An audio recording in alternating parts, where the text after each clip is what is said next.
Hi everyone, it's Darlene. Welcome back for another card video. Today's card uses the Stampin' Up! Papillon Potpourri set, and I'm going to use one of the butterflies to create a background and then one to highlight, and of course this comes with a matching punch. I'm also using this frame set by Simon Says Stamp. It really does a great job of highlighting part of your card. So the first thing I'm going to do is stamp one of my butterflies with some VersaFine black onyx ink. I'm stamping it onto some Strathmore watercolor paper, and I'm going to cover it with some clear embossing powder and heat it to set it because I'm going to be using some watercolor. I have my blue and cobalt blue Zig watercolor markers. These are really easy to use. I'm just going to put the dark blue in the center of the butterfly. And then I'm going to take the light blue and put it on the outside of the butterfly. And whenever I apply the color, at first I don't blend the colors. I just want to get all my light color down so I don't get any dark on the tip of it.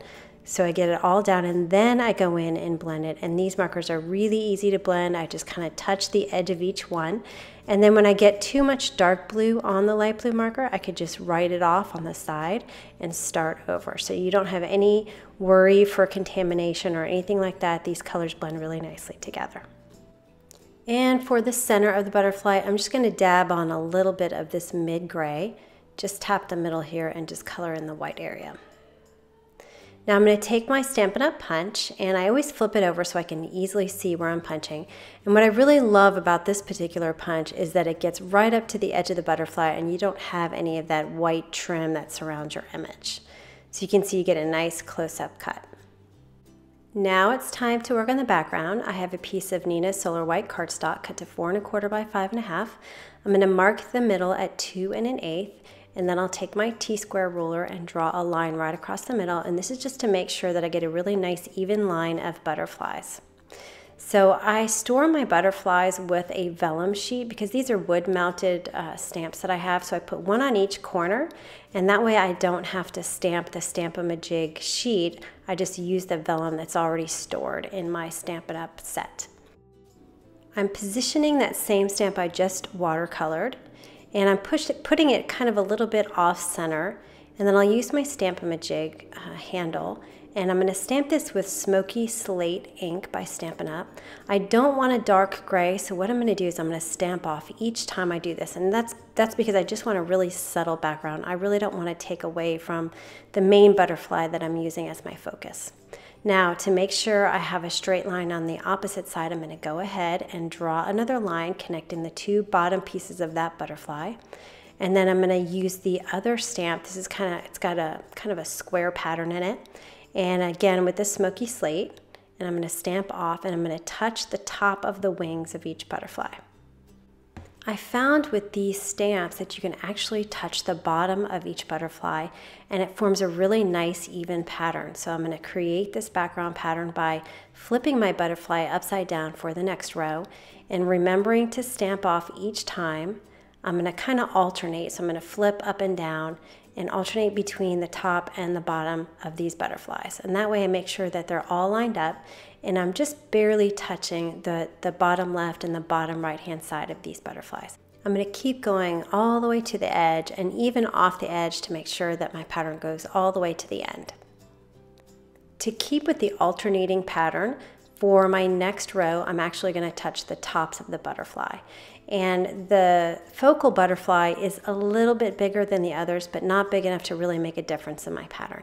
So I'm just going to be really careful to line up the tops of these butterflies. And of course, I have that pencil line that I drew, and I'm going to use that as a guide.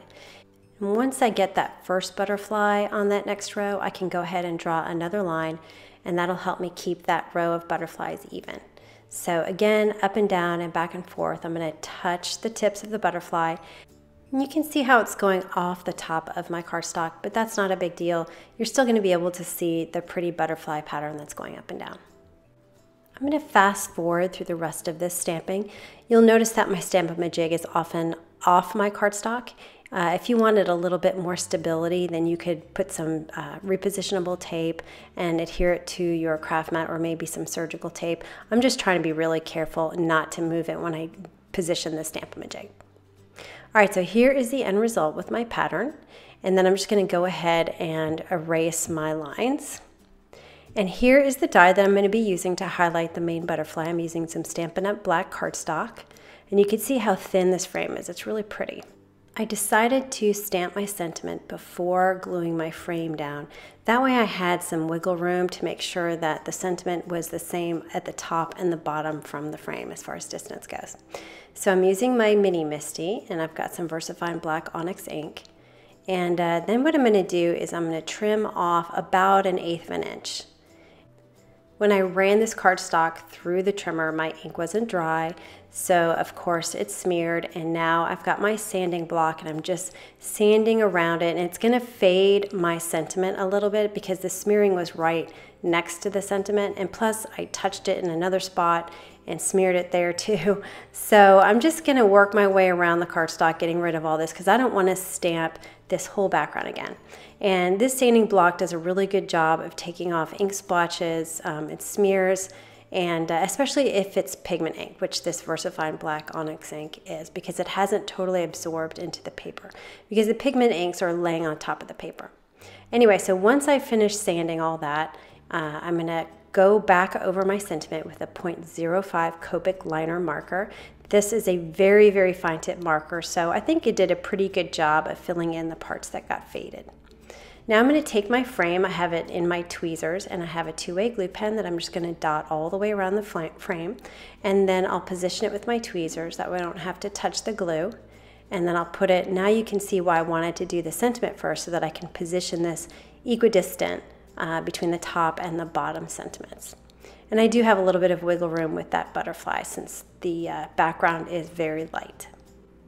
I'm going to adhere my butterfly with a glue dot, and what I like to do, these glue dots you can pretty much form in any shape. I'm going to roll it up like a little snake and put it right down the center of the butterfly, and that way the wings can pop up. So I'm going to position it right there on top of the gray one that I stamped. And this particular butterfly stamp has antennas, so I'm going to take that same 0.05 marker and go over the antenna so you can see it a little bit better. I have a shortcut tip for you. Instead of cutting small strips of cardstock, black cardstock for the top and bottom, what I'm going to do is take my 110 Copic marker, and it's solid black, and it's really easy, goes on very, very smooth. You don't have to worry about pilling up the cardstock or getting uneven areas. And I'm just going to run it along the top and the bottom of my card base. And I know you're probably worried that it's going to go through the cardstock, but I found that Copic markers do not seep through the Stampin' Up! Extra Thick Whisper White cardstock. So that is what I'm using as my card base. And now I can just ATG tape runner my panel to the top. And that'll be the card for today. So pretty clean and simple. I love the colors on this butterfly. The Zig watercolor markers always give really vibrant color. So anyway, I hope you enjoyed that, and I will see you next time. Thanks for watching.